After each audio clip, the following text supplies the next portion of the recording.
picture of New Zealand is the clean, green, rolling hills, and it all looks very beautiful, and then sometimes a few sheep and maybe a few cows. But the fact is that the vast majority of animals in New Zealand are actually factory farmed.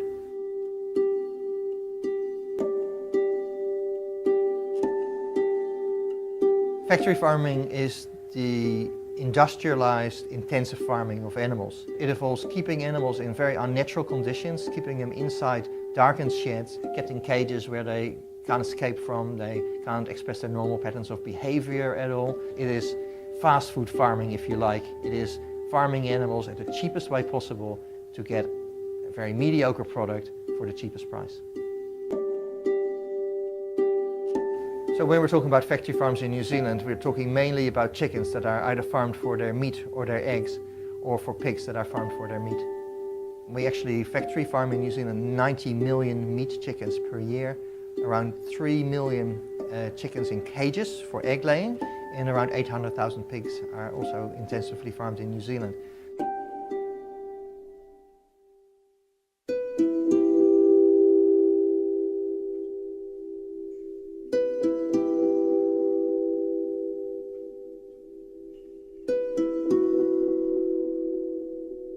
A meat chicken would typically have lived in a shed together with another 60,000 chickens at a stocking density of around 20 birds per square meter.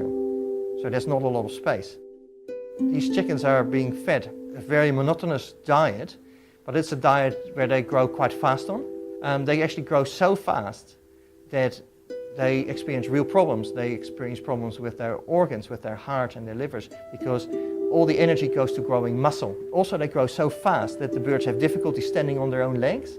And it's very common for these birds to die 10 centimeters away from their feeding bowl because they can't take that last step to eat anymore.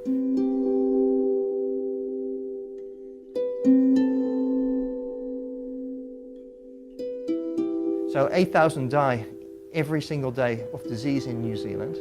And the ones that do survive get killed at an age of only about 6.5 weeks. So it's a very short and very brutal life.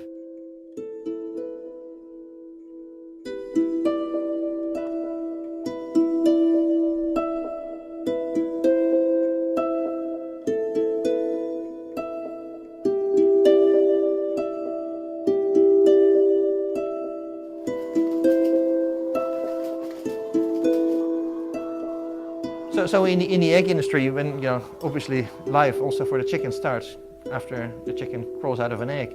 If the chicken is a female, the chicken will then be raised to end up in a battery hen cage to lay eggs herself.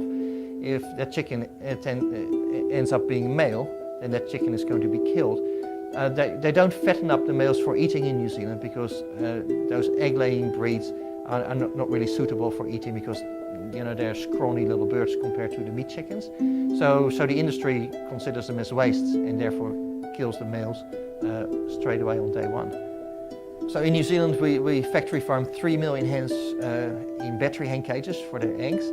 And at the moment each cage contains around 5 birds and each chicken has less space than an A4 sheet of paper.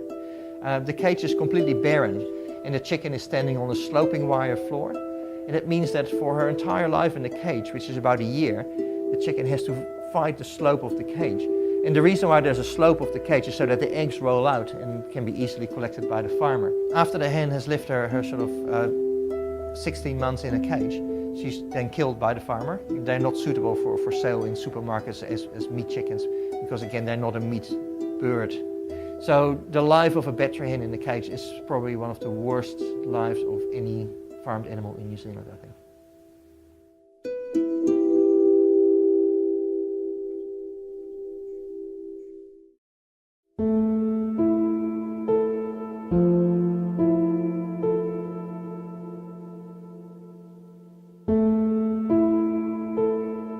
Pig farming is a little harder to explain because there's different practices on different farms. Some are very intensive and some are completely free range and others can be a mixture of that. But by and large, if you grow up on a pig factory farm, and especially if you're a female pig, you can lead a very, very bad life. In New Zealand, we have about 30,000 sows that are used as breeding sows that live on factory farms. And when they are impregnated, They are kept in what's called dry sow stalls. The sow stall is effectively a metal crate which is about 60 centimeters wide and 2 meters long. The reason why they're kept in these sow stalls is that one farmer can look after dozens and dozens of pigs. So it's an economic benefit. You don't need much labor to look after a large number of animals. And the farrowing crate really is not much different than a sow stall. It's also about 60, 70 centimeters wide, 2 meters long. And in the farrowing crate she will give birth, and she doesn't have any material to make a nest. She just gives birth on a hard floor. And when the piglets are born, the mother can just lie there and suckle and nurse her piglets, but she can't look after them properly as she would do in normal circumstances.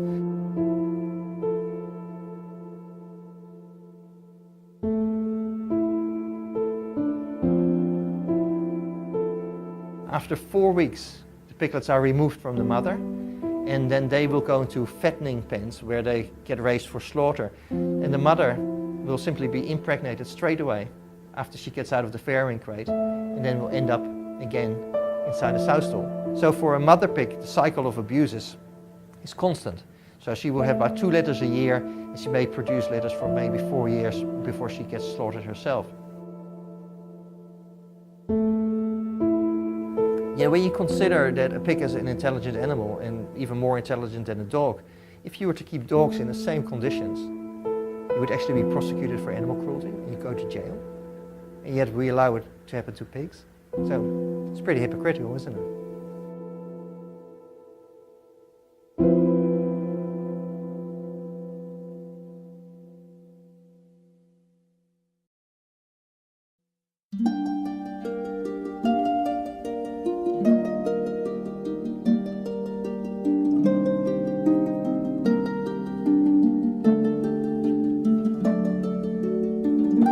I think a lot of people in the past really didn't think too much about animal welfare, and they really didn't think too much about what are an animal's needs and feelings, and so therefore they were just farmed the way we thought best.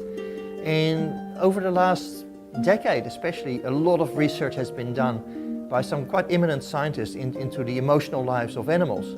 And what they have found is that animals are very similar to us humans with regards to emotional feelings. You know, they can be happy, they can be sad. Personally, I believe that New Zealanders have a sense of fairness, and when I talk to people on the street, most people are opposed to animal cruelty.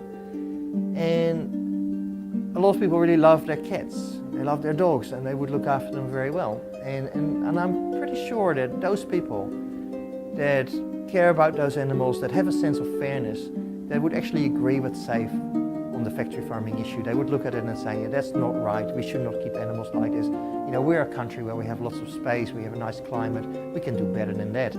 And I think those people, those are the people we're calling on to say, well, you know, make that change.